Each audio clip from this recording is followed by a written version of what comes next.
oui, on va faire... Je vais arrêter de parler en mangeant, ça c'est pas très poli. On va faire dans l'origami ce soir en Asie. C'est une activité qui fait partie des traditions, effectivement, du patrimoine historique et qui se transmet d'ailleurs de génération en génération. C'est là que j'interviens de mémoire. Saviez-vous que le terme vient du japonais oru, qui signifie plier, oui. kami, qui signifie, comme Carlo le sait, papier. Eh bien, kami, ça signifie aussi esprit ou Dieu. Et ça explique pourquoi ces pliages sont parfois des offrandes, comme vient de me le faire Carlo avec son avion. C'est pas vraiment de l'origami, ça, mon beau monsieur. Moi, je plie très bien le sushi, mon garçon. Ça c'est intéressant. Donc on va rencontrer un virtuose d'origami chez nous. Il a 20 ans, il a créé une ASBL en janvier dernier et il donne des cours, il fait des démonstrations. Regardez. On plie avec soin, on plie avec précision. Il faut, de ce côté-ci, tout le bord doit se retrouver sur la ligne ici à l'intérieur. Comme ceci, regardez. En fait, on divise le triangle en deux.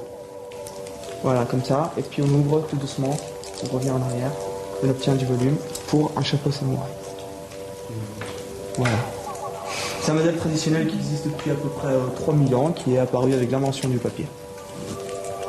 Plier un papier la première fois qu'on l'invente, c'est une chose. Créer des formes qui en plus sont des formes traditionnelles de ceux qui voyaient, donc qui représentaient leur vie, je trouve ça fascinant. Moi je plie depuis que j'ai 7 ans, donc ça fait à peu près 13 ans, et c'est venu avec les avions en papier. Comme généralement tous les enfants. Je pliais jour et nuit dans le noir, à une main, les yeux fermés, plusieurs papiers, tout ce que je trouvais, tout le temps. C'est une activité qui développe des tas de capacités pour les enfants, comme la motricité, la géométrie dans l'espace, la géométrie intuitive, la perception, la précision, la patience. Et donc c'est quelque chose qui est très important. Ici, pour les cours, on a utilisé du papier origami de base, vraiment basique, mais de qualité supérieure vu que c'est un papier japonais exporté spécialement. Pour les modèles que je plie moi-même, on a beaucoup de papiers différents. Moi, j'utilise beaucoup de Dante pour faire, par exemple, ceci. Il présente la particularité qu'il est très joli, très texturé, facile à plier, mais le seul inconvénient, c'est qu'il se déchire souvent pour les modèles complexes. Un des meilleurs papiers aussi est le papier métallisé, donc qui permet de faire tenir le modèle à la fin, donc de le modeler très facilement. Seulement, on peut l'avoir qu'en brillant, par exemple, sauf si, comme pour ce modèle, on utilise la technique du contre-collage, c'est-à-dire que on utilise par exemple le côté métallisé, et de l'autre côté, on colle une feuille de soie pour obtenir une autre couleur, qui n'est pas métallisée. Comme papier, on a par exemple aussi celui-ci, c'est du shiogami commandé sur internet. C'est un papier qui coûte extrêmement cher et qu'on trouve très difficilement, et qui permet d'avoir des résultats un peu différents. Généralement, quand on plie la première fois, soit on n'y trouve aucun intérêt, on dit ça sert à rien, soit on est directement passionné parce qu'on a cette sensation de pouvoir créer quelque chose à partir de pratiquement rien. C'est la première fois, donc moi j'apprends surtout la patience en fait, parce que d'habitude c'est vrai que je me concentre sur l'objectif. Et j'apprends à travailler aussi en groupe et dans la patience, quoi. Et ce qui est bien, c'est qu'on ne pense pas à autre chose, en fait. On est vraiment concentré dans ce qu'on doit faire. Et je trouve que c'est super aussi.